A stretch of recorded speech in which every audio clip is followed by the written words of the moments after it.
रोज एक नई कहानी देखने के लिए चैनल को सब्सक्राइब करें और बेल आइकन दबाना ना भूलें। जूही वैसे तो बहुत सुंदर और समझदार लड़की थी, लेकिन वो अपने छोटे बालों के ना बढ़ने से बहुत परेशान थी। वो अपने बालों को बढ़ाने के लिए दुनिया भर के हेयर प्रोडक्ट्स का इस्तेमाल करती, लेकिन फिर भी उसके बाल कंधों से ज्यादा लंबे कभी नहीं होते। ऐसे ही एक दिन वो कॉलेज में एक लंबे बालों वाली लड़की को अपने पास से गुजरता देखकर अपनी दोस्त तान्या से बोलती है, यार तान्या, इन लड़कियों के बाल इतने लंबे कैसे हो जाते हैं? मेरे तो हद मार के कंधे तक ही बढ़ते हैं। अरे तो क्या हुआ, जब देखो तब तू अपने बस छोटे बालों का रोना लेकर बैठ जाती है। अरे इतने भी बहुत है यार, किसी किसी के तो इतने भी नहीं होते। अरे यार, जितने हैं वो भी ना के बराबर ही है। मुझे भी ना इन लड़कियों की तरह लंबे बाल चाहिए। शायद भगवान ने तुझे लंबे बाल इसलिए नहीं दिए क्योंकि उन्हें भी पता था तो उनका भी हाल इन चिंदी बालों की तरह ही कर लेगी। यार, अब तो मेरी दोस्त होकर मेरा ऐसे मजाक बनाएगी, ऐसे बोलेगी मुझे। ये नहीं कि अपने दोस्त को कोई आइडिया दे दूं बाल लंबे करने का। अब इस जन्म में तो तेरे बाल लंबे होने से रहे, तो फालतू का सोचना बंद कर और जितने बाल है ना उन्हीं की केयर कर ले अच्छे से।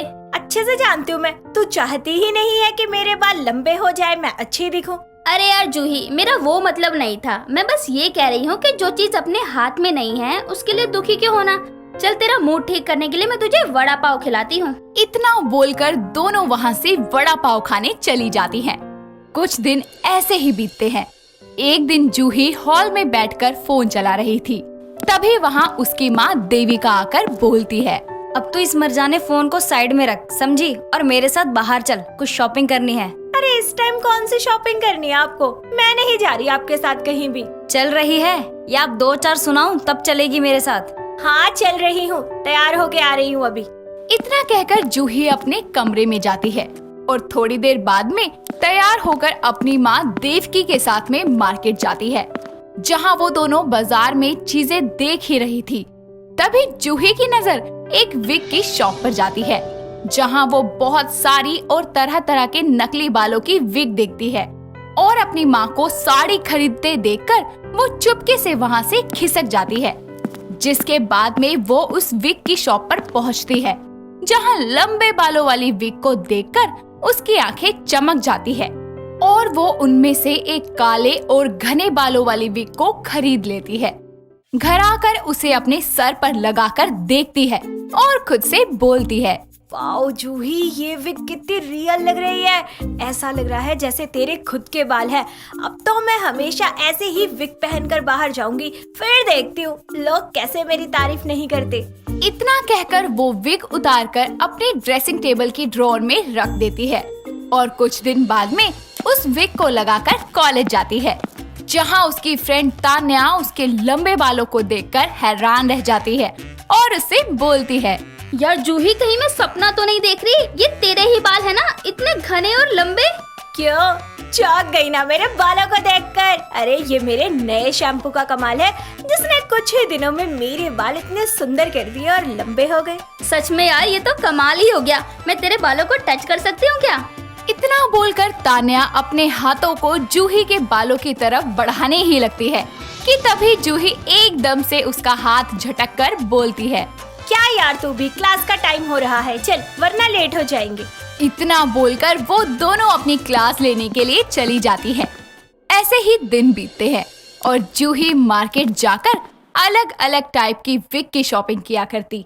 एक दिन जूही शॉपिंग करके घर आती है, जहाँ उसकी माँ देवकी उसके लंबे बाल और हाथों में शॉपिंग बैग देखकर बोलती है, ये तेरे बालों में चमत्कार कैसे हो गया? क्या लेकर आई है अपने साथ? देवकी के पूछने पर जूही उसे सब बता देती है और बैग से सारी विग निकालकर उसके सामने रखकर बोलती है, माँ, मैं अपने बालों के ना बढ़ने के प्रॉब्लम से इतना परेशान थी कि मैंने विग लगा ली। अब इससे मेरी सारी प्रॉब्लम उड़न-छू हो गई है। तू भी ना पागल है। ये विग 4 दिन की चांदनी है, दिखावा करने के लिए। असल में तेरे बाल जैसे हैं वैसे ही रहेंगे। देवकी की कही बातों का जूही पर कोई असर नहीं होता और वो ऐसे ही अलग अलग स्टाइल की विग, जैसे कभी कर्ली, कभी क्रम्पिंग तो कभी सीधे बालों की विग को पहनकर कॉलेज जाया करती। ऐसे ही एक दिन उसके कर्ली बालों को देखकर हितेश नाम का एक लड़का उसे बोलता है, उफ, आपकी ये रेशमी जुल्फें कसम से कहर ढा रही हैं। ध्यान से, कहीं इस कहर से तुम्हारा नुकसान ना हो जाए। हेलो, मैं हितेश हूँ, तुम्हारे कॉलेज में ही पढ़ता हूँ, इतना तो जानती ही होंगी। बिल्कुल, क्यों नहीं। मैं तो ये भी जानती हूँ कि तुम इस टाइम मुझसे फ्लर्ट कर रहे हो। ऐसा कुछ नहीं है, मैं तो बस तुमसे बात करना चाहता था। अरे डरो मत, मजाक कर रही थी। वैसे अच्छा लगा तुमसे बात करके। इतना कहकर वो दोनों अपना नंबर एक्सचेंज कर लेते हैं और धीरे धीरे एक दूसरे से बातें करते करते एक दूसरे के करीब आने लगते हैं। और दूसरी तरफ जूही ऐसे ही अलग अलग स्टाइल और कलर की विग की शॉपिंग किया करती, जिससे उसके पास ढेर सारी विग हो जाती है। एक दिन जब एक और नए स्टाइल की विग की शॉपिंग करके वो घर आती है तो उसकी माँ गुस्से में बोलती है, अरे तेरा दिमाग तो नहीं फिर गया ना? जब देखो तो बाहर जाके नकली बाल ले आती है खरीद के। घर में इतना सारा ढेर लगा दिया है तूने नकली बालों का, अब तो खरीदना बंद कर दे। माँ, आपको तो फैशन की समझ ही नहीं है। मैं इसीलिए अलग अलग विग लेकर आई हूँ ताकि मैं जब भी कॉलेज जाऊँ सबकी नजर मुझ पर टिकी रहे। अरे इतनी सारी विग तो है तेरे पास, अब क्या शॉपिंग करके घर में दुकान खोलनी है तुझे? देख जूही, फालतू में इन चीजों पे पैसे बर्बाद करना छोड़ दे। अपनी माँ की बातें सुनकर वो अपने कमरे में चली जाती है, पर फिर भी जूही विग की शॉपिंग करना नहीं छोड़ती। एक दिन जूही ब्लू कलर के बालों की विग लगाकर कॉलेज जाती है तो उसकी दोस्त तान्या बोलती है, यार जूही, मुझे एक बात बता, तो रोज एक नया हेयर स्टाइल कर कर आती है और आज तो तूने अपने बाल भी कलर करवा लिए। इन सब में तेरे बाल डैमेज नहीं होते क्या? बिल्कुल भी नहीं, क्योंकि मैं इनकी बहुत केयर करती हूँ। लेकिन तू कुछ उल्टा सीधा ट्राई करने के बारे में मत सोचियो, वरना तेरे ये जो 4 बाल है ना, ये बिगड़ जाएंगे। ये सब सुनकर तान्या को बहुत गुस्सा आता है और वो खुद से बोलती है, बड़ी आई मेरे बालों की बुराई करने वाली। अपने वो दिन भूल गई शायद जब इन छोटे से बालों के लिए रोया करती थी। हो ना हो कोई बात तो जरूर है, वरना इसके बाल इतने लंबे कैसे हो गए? इतने में ही वहाँ हितेश आता है और जूही से बोलता है, वाह जूही, कलर कराने के बाद तुम्हारे बाल तो और भी सुंदर लग रहे हैं। तुम्हें पता है, मैं तुम्हारे लिए एक गिफ्ट लाया हूँ। सच में हितेश, बताओ ना क्या लाए हो मेरे लिए? जूही के पूछने पर हितेश अपनी पॉकेट से एक छोटा सा बॉक्स निकालता है और उसे खोलता है तो उसमें एक खूबसूरत सी हेयर पिन थी, जिसे अपने हाथ में लेकर वो बोलता है, तुम्हारे बालों को देखकर ही मैं तुम पर फिदा हो गया था और इनकी सुंदरता को बढ़ाने के लिए मैं ये हेयर पिन लाया हूँ। लाओ, मैं तुम्हारे बालों में इसे लगा दूं। नहीं, मेरा वो मतलब नहीं था। लाओ, मैं खुद से लगा लेती हूँ। अरे जूही, हितेश इतने प्यार से लाया है तुम्हारे लिए तोहफा, उसका दिल तो मत तोड़ो।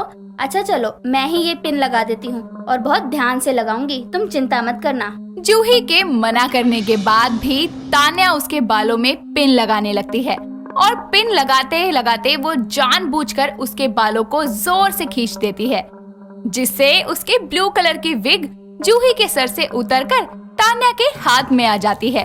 ये देखकर हितेश और तान्या दोनों हैरान हो जाते हैं और तान्या बोलती है, OMG, ये तो विग थी जिसके सहारे तुम इतना उड़ रही थी। तभी तो मैं कहूँ तुम्हारे ये चिंदी से बाल इतने बड़े कैसे हो गए? इसका मतलब तुम्हारे बाल कभी इतने अच्छे थे ही नहीं, और उस दिन जो मैंने देखा वो भी बस एक विग थी।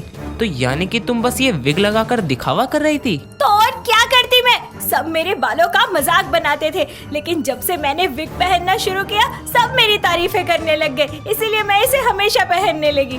पर क्या फायदा, ये विग तो बस एक दिखावा ही था ना, और दिखावा हमेशा के लिए नहीं होता जूही। उसके नकली बालों का राज सबके सामने आने के बाद जूही बहुत ही शर्मिंदा महसूस करने लगती है, जिसके बाद वो विग की शॉपिंग करना बंद कर देती है। रिधिमा एक कामचोर लड़की थी। एक दिन उसकी शादी अरमान मलिक से हो जाती है। रिधिमा के ससुराल में उसकी सास मोना मलिक और ससुर जुगनू मलिक रहते थे। उसकी सास मोना भी उसी की तरह काम में थोड़ी ढीली होती है। दोनों सास बहू में काम को लेकर तू तू मैं होती ही रहती है। एक दिन रिधिमा सोफे पे आराम कर रही होती है, तभी उसकी सास मोना उसके पास आकर बोलती है, अरे बहू, नाश्ता नहीं बनाया क्या? अरे भूखा ही रखेगी क्या आज दिन भर? ओहो मेरी प्यारी सासू माँ, आज मेरा मन नहीं है खाना बनाने का, प्लीज। आप बना दो ना खाना। अच्छा महारानी, इस उम्र में मैं काम करूं, तू बस आराम करेगी क्या? सासू माँ, आप भी आराम कर लो, काम वाली किस लिए है? बात तो तेरी बिल्कुल सही है, पर कभी तू भी तो कुछ काम कर लिया कर। सासू माँ, मुझे नहीं करना काम, मैं तो करूँगी बस आराम। इस तरह रिधिमा सोफे पे आराम करते हुए टीवी देखती रहती है और उसकी सास मोना भी अपनी सहेलियों के साथ वीडियो कॉल करने में लग जाती है।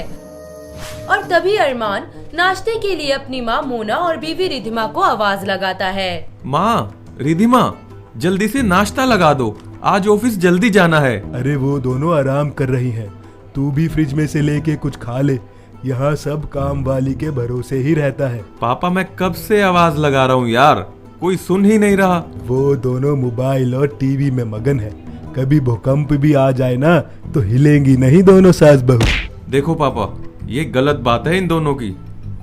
एनीवे, मैं ऑफिस चला जाता हूँ और वहीं से कुछ खा लूंगा, लेकिन सही नहीं है ये बात इनकी, मैं फिर बोल रहा हूँ। इस तरह बिना नाश्ता किए ही अरमान ऑफिस के लिए निकल जाता है। कुछ देर बाद उसके पिता भी ऑफिस के लिए निकल जाते हैं। वहीं सास बहू में काम को लेकर अक्सर तू मैं चलती ही रहती है, पर काम कुछ नहीं होता।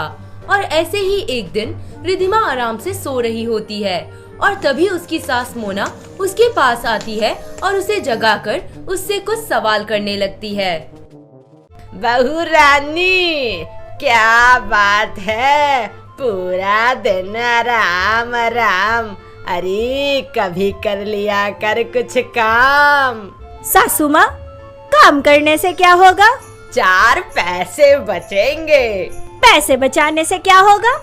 हम नई गाड़ी, कपड़े, नए गहने खरीदेंगे। नई गाड़ी, कपड़े, नए गहने सब खरीदने से क्या होगा? तेरा नाम होगा कि इसकी बहू कितनी अच्छी है। नाम होने से क्या होगा? लोगों में इज्जत होगी। तो सासू माँ, इस इज्जत से क्या होगा? अरे इज्जत होगी, रुपया पैसा होगा, हम नई फैक्ट्री खोल लेंगे। हाँ। तो उस नई फैक्ट्री को खोलने से क्या होगा? अरे तेरे बच्चों का फ्यूचर बनेगा। अच्छा, इससे क्या होगा? फिर ऐशो आराम में चैन की नींद आएगी।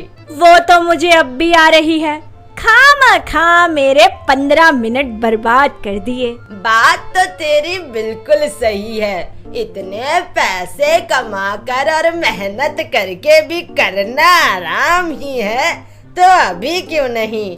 बहू, तूने तो मेरी आंखें ही खोल दी। चलो अब मैं भी थोड़ा आराम कर लेती हूँ।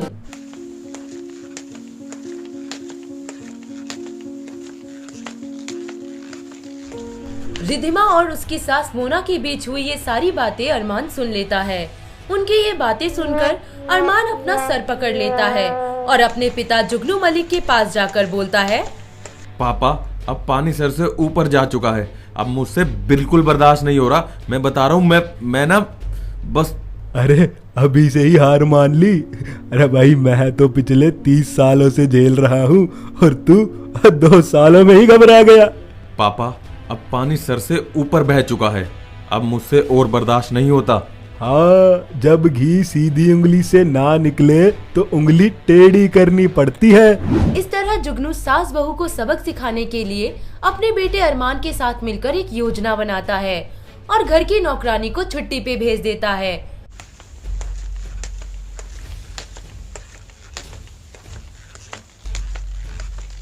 साथ ही वो दोनों बीमार होने और नौकरी छूट जाने का ड्रामा करने लगते हैं। अरे भाई, सुनती हो, मुझे नौकरी से निकाल दिया, आज मेरे सर में भी बहुत दर्द हो रहा है। अजी क्या कह रहे हो, तुम भी ना बैठो आराम से, बहुत काम कर लिया, अरमान है ना। सही कह रही हो। तभी वहाँ अरमान भी आ जाता है। माँ, रिधिमा, पापा जी, पता है आपको, मुझे 3 महीने के लिए स्टूपिड से बॉस ने ऑफिस से सस्पेंड कर दिया है। अजी क्या कह रहे हो आप? अब क्या होगा सासू माँ? मेरे दिल के अरमान तो ये खबर सुन के आंसुओं में बह गए। आए सासू माँ, अब हम क्या करेंगे? इस तरह रिधिमा का पति अरमान और उसके ससुर जुगनू उन्हें यकीन दिला देते हैं कि अब घर के हालात बहुत खराब हो चुके हैं। अब दोनों सास बहू के ऊपर ही घर की जिम्मेदारी आ जाती है। पहले दोनों के बीच काम को लेकर झगड़ा होता है, पर धीरे धीरे दोनों काम को आपस में बांट लेती हैं। बहू, मैं खाना बना रही हूँ, तू टेबल पे खाना लगा के बर्तन धो लियो। जी सासू माँ, बस पोछा लगा लूं, फिर करती हूँ। अपनी बीवी रिधिमा और माँ मोना को इस तरह काम करते देख अरमान मुस्कुराने लगता है और तभी उसके पिता जुगनू बोलते हैं, अरे मुस्कुरा क्या रहा है, अब सच बता देते हैं। नहीं पापा, अभी नहीं, थोड़े दिन और रुक जाओ। चल ठीक है, जैसा तू कहता है। हाँ, अभी इन्हें थोड़ी और मेहनत करने दो, तब समझ आएगा इन्हें। इसी तरह दिन बीतते जाते हैं और रिधिमा की सास मोना और रिधिमा घर का सारा काम करने लगती हैं। एक दिन रिधिमा की सास मोना उससे कहती है, अरे रिधिमा, तू कोई जॉब ढूंढ ले। अरे घर का खर्चा कैसे चलेगा, सब लोग बीमार पड़े हैं। हाँ माँ जी, आप बिल्कुल सही कह रहे हो, मैं भी यही सोच रही थी। पिताजी और इनकी तबीयत बहुत खराब है। तभी वहीं रिधिमा का ससुर जुगनू आ जाता है। वो अपनी बीवी मोना और अपनी बहू रिधिमा को सारी बात बता देता है कि कैसे उसने और उसके बेटे अरमान ने उन दोनों कामचोर बहू और सास को मेहनत करने का महत्व समझाने के लिए ये सब नाटक रचा। दोनों सास बहू सारी बात समझ जाती हैं और भविष्य में कभी भी काम चोरी ना करने का वादा भी करती हैं। अगर आपको ये वीडियो पसंद आया हो तो इसे लाइक कीजिए, चैनल सब्सक्राइब कीजिए और कमेंट करके बताइए कि भविष्य में आप कौन सी कहानी देखना पसंद करेंगे।